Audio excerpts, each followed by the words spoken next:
morning, everybody. This is your friend, the Koblenzer Rebbe, here with another answer to a question I found on the internet. This one wasn't directed at me. It was just posted on a forum on Facebook that I'm a member of, and I did put an answer to it, but I thought it would be interesting to make a YouTube video about it as well. Just a quick video. A woman was asking, a Jewish woman was asking, is it permitted according to halacha, according to Jewish law, to visit a real haunted house? She said, I don't mean one of these stagecraft type of things where they're just, spooking out. I mean a house that is actually haunted. A lot of people were answering there that there's no such thing as a haunted house, and other people had different answers. As a rabbi, I will give a halachic answer that, to the best of my limited knowledge on this matter, as well as an eitzah, an advisory answer that might not be within the realm of halacha, but is in the realm of what we would call eitzah tova, a good advice as far as what our gedolim have spoken about similar questions. As far as I know, although there's a lot of things I don't know, so this you take with a grain of salt. I'm not aware of any halachic prohibition, any legal prohibition to going to a house that is haunted, because other than if there is a danger involved, particularly to go by yourself into such a place. There are discussions in the Talmud about such things, but as far as the question is this an issue of because it's dangerous, which we say sakanta chamira me'isura, a danger should be taken more seriously than a prohibition, or is it an actual halachic statement of our sages? I would say at best it's a gray area, but because I'm not aware of, for example, the Rambam bringing this down, lehalocha, which again, that I'm not a bucky in the Rambam. It could appear perhaps somewhere in like Hilchos Ritzicha Ushmiras HaNefesh, and I just don't remember it. The laws of murder and of protecting life. You have laws about that, and it would be along the lines of prohibitions against entering any dangerous area. For example, a ruin, someplace that very well could collapse, and so because of that danger, which is a physical danger, there certainly would be an issue about entering into such a place. Again, whether you want to define that as halacha or as an eitzah tova, as a law or as good advice, certainly if it's dangerous, it would be prohibited by law as well. Again, unless there is some important reason to do this, and also an actual you take whatever proper precautions there are concerning that. However, there are a lot of issues that are brought up in the Talmud about visiting places because of demonic influences, which I understand is a little bit different, even within the realm of popular, and even Kabbalistically sourced Jewish lore, L-O-R-E, as far as the difference between a ruach, a ghost, and a shed, a shindalet, a demon, which these are pretty much different species in a certain way. A ruach would be a human soul, that's what you would call a ghost, and the shindalet would be what you would call a demon, although I would say a more proper term, although it's not an English term really, but it's gone into the English language, would be the Arabic word jinn, which is the etymological source of the English word genie. And that's really more similar if you look at the lore about the jinn in Arabic sources, I wouldn't even say Islamic sources, perhaps Islamicate sources, as well as in Islamic sources, meaning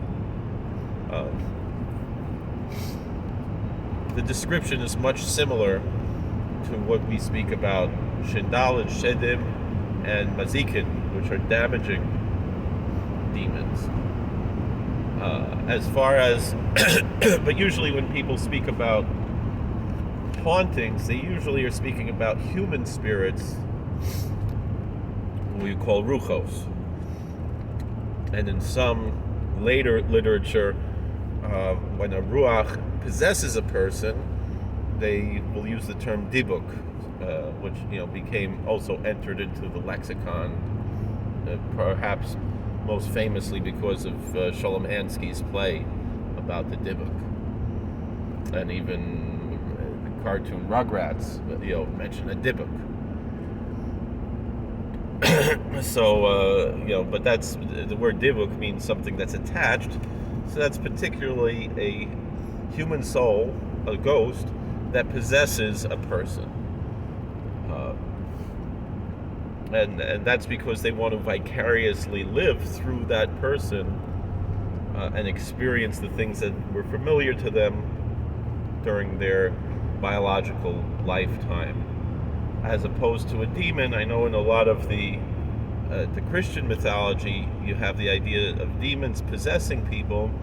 We certainly have ideas of demons influencing people and even perhaps taking a certain level of control over people, but not possession in the same way, meaning because a demonic soul is of a different species than a human soul, it would not generally be investing itself into a human body the way that a human soul that would attach itself to a human body would do, that we would probably call possession. In any event, so the question was specifically about visiting a haunted house. And again, a lot of people on this forum just answered, there's no such thing as a haunted house. There's no such thing as ghosts. There's no such thing as this and that.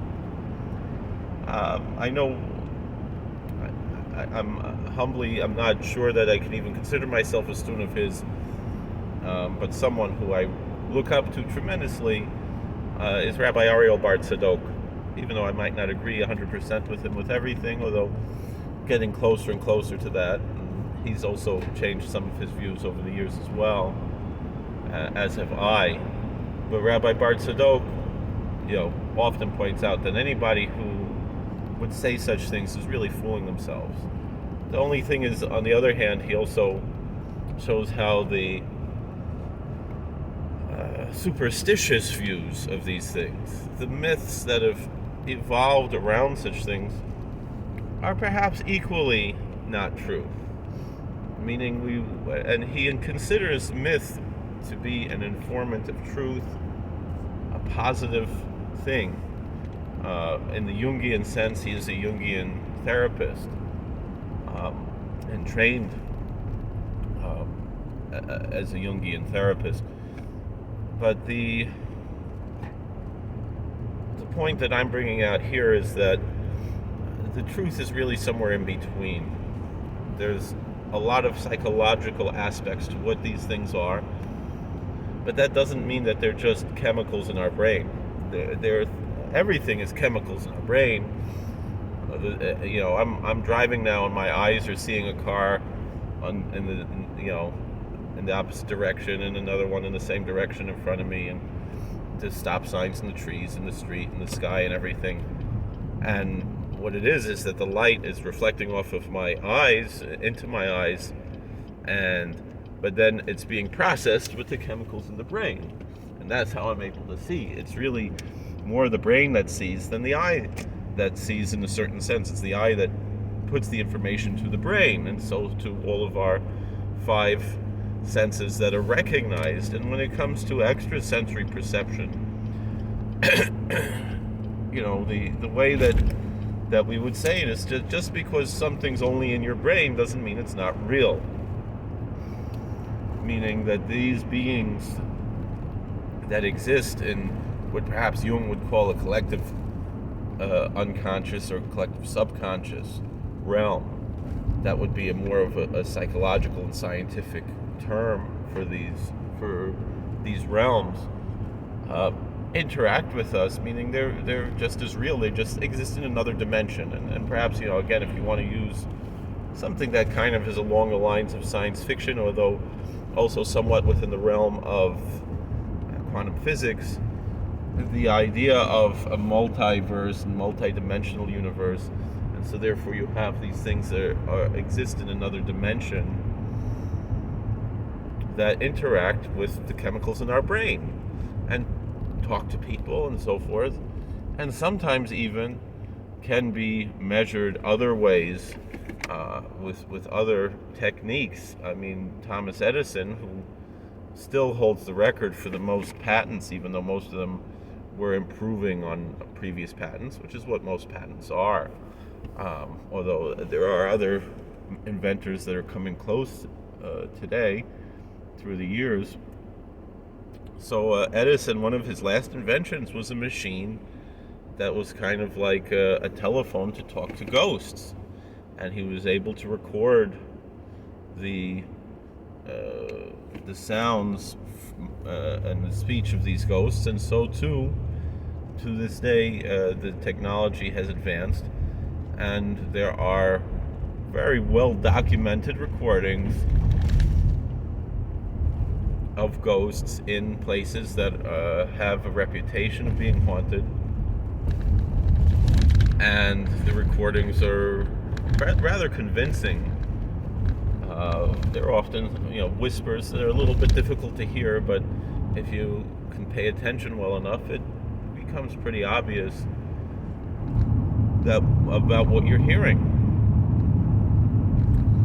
So, one example was recently I visited the UFO and Paranormal Museum in Pine Bush, New York. And it's a phenomenal museum, a small museum, well worth the visit. And in the back, they have a little shed, not a little shed, but a shed with haunted items. And it's interesting. I'm usually pretty sensitive to these types of things, and my wife always says that she really isn't. I mean, I've had experiences where I was at an event with my wife and my one or two daughters. Political event, small local political event in Sullivan County, and I was aware that one of the women who was there was a practitioner of ritual magic, of witchcraft, and I wasn't sure where she was coming from spiritually, and so I specifically cast a protection feeling over my daughter that she should not be affected by this witch. And this witch came over to us, and she said, she then said something about what a beautiful daughter we have, and also, I mean, my daughter must have been 3 or 4 years old, and also she said, keep that white light around you, it's very good. So she knew what I was doing also. And my wife was a little bit, she said she's not sensitive to these things. On the other hand, when we went into this haunted room, a little shed area, which I wasn't aware was part of the tour, this a depository of haunted objects, and then a video of recordings, like I just described, using the technology that's able to record ghost voices now. I was, trying to make some kind of a tikkun for these neshamas. That's real, and I want to get back to that. That's really going to be part of the answer. And my wife was very sensitive, particularly there's a painting of a child, and the child died in an accident, and the painting was known to be haunted, and the painting itself, and the woman who was the tour guide there was describing various games that she played with this ghost and other issues, and telling him to behave himself, and the relationship that she has with this ghost of this child that's in this painting. And I recognized that even though it was Chol Hamoed and there were other things, I really wasn't able to, at that time, perform the tikkunim. I wasn't in the proper spiritual state to perform those tikkunim for various reasons. And I needed to do tshuva and a lot of other things that I needed to work on in order to really, but I did what I could. I recited some Tehillim, some Mishnayos, and things to make tikkunim for these neshamas. Tehillim, I mean Psalms, and Mishnayos are pieces of the Talmud. And the recitation is a very common practice to perform tikkunim, to perform spiritual rectifications on souls, on departed souls in various states. And I'm not sure if I went to the mikveh that day or not. I think that might have been part of why I really wasn't ready to make that tikkun for those neshamas, but also I wasn't sensitive to it, and that was kind of how I felt, that because of my lack of sensitivity, that I was not sure about the power of that tikkun. I'm talking about things that I don't like to talk about usually, but I'm talking about this for educational purposes. Whereas years ago, maybe I was holding a little bit on a more refined level, and I was able to be more sensitive to a lot of these things. In any event, I don't know if I would have wanted to enter that room if I had known what was there or not, but I cannot say that there's a halachic, that there's a legal issue with this, as much as just that it's a practical bit of advice to be careful and to know what you're doing. That's a major aspect of it, and a major aspect of all of these things is not to be fooled. And that is, because quite often, and this is something very well recorded throughout our literature, there are various demonic and other spiritual beings that have a little cottage industry out of fooling people,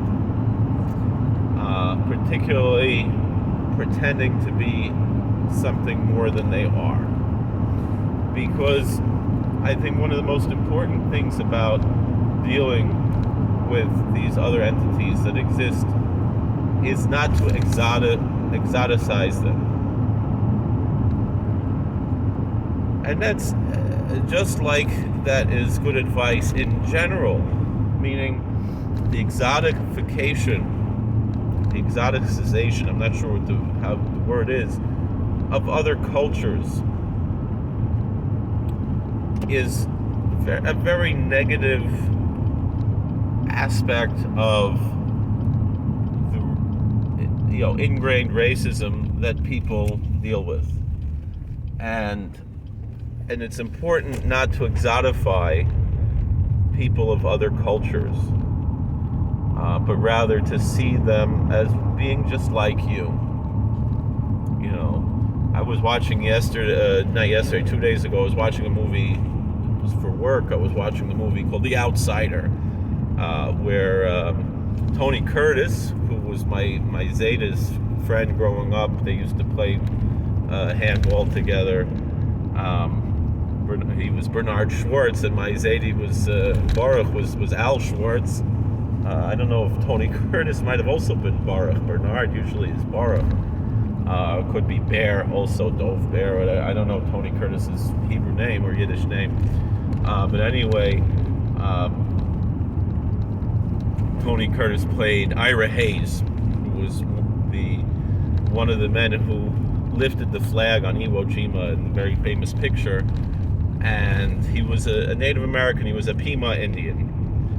Johnny Cash sings a song, The Ballad of Ira Hayes, which was inspired by this movie, actually, where both the movie and the song take some liberties about Ira.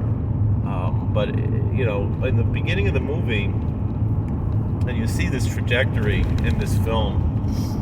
He starts off. He has one of his neighbors who they call uncle, even though he's not his uncle, saying, "Oh, the white man is the enemy," and Ira is just saying, "These guys are just like us," And he was a great soldier and everything, and he had kind of, I think, what you would call survivor's guilt, more than even PTSD, and he became a very, you see this where he never had a drink in his life, and then he became an alcoholic and died very young,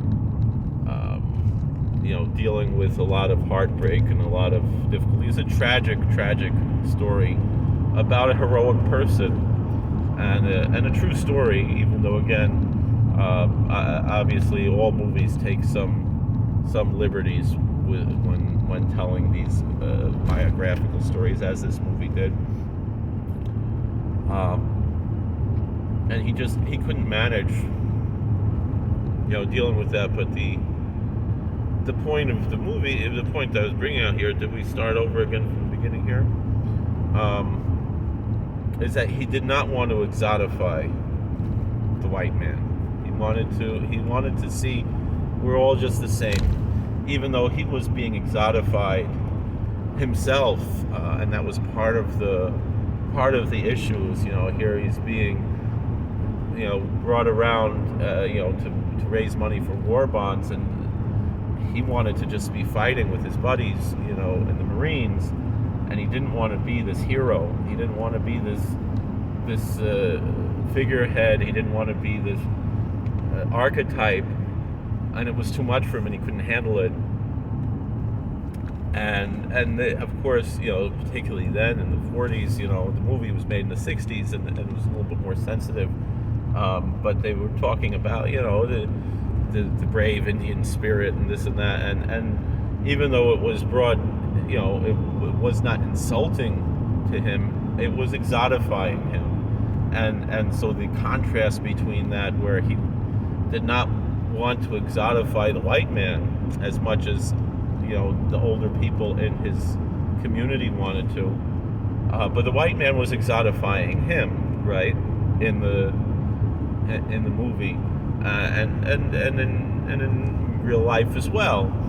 And I think that also adds to part of the issue that he dealt with and part of the tragedy of his life. So in a similar way, not only should we feel this about human beings within our own cultural milieu, but also other beings in other dimensions, in other realms. I know there was some controversy recently, and I don't really know who Demi Lovato is, to be honest, but I know that she got some controversy because she engendered some controversy because she said, based on the spiritual guidance of her spiritual teacher, Dr. Stephen Greer, who I respect very much, even though I asked Rabbi Bart Sadok about him, and he said, he has some issues spiritually, that he's involved in a lot of pop spirituality, transcendental meditation and things, and that he's making some mistakes in his things. And one of the things that Dr. Greer often says is that we shouldn't use the word aliens but rather extraterrestrials, because alien is an offensive term. And Neil deGrasse Tyson spoke up criticizing Demi Lovato, who was really just echoing Dr. Greer's teachings there. So really, Neil deGrasse Tyson was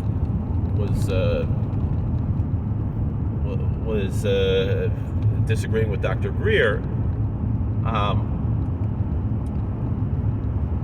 Is that, the extraterrestrial societies, from an evolutionary standpoint, would be so radically different, if they exist at all, they would be so radically different from our own that you would not, they wouldn't get offended, because we shouldn't worry about offending. The thing is that we're talking here about what we might, Rabbi Bart Zadok might call indigenous extraterrestrials or indigenous spirits. They were here before we were. And so there should be concern about offending them. And so in that way, Demi Lovato, I don't know who she is really, but I don't know, I think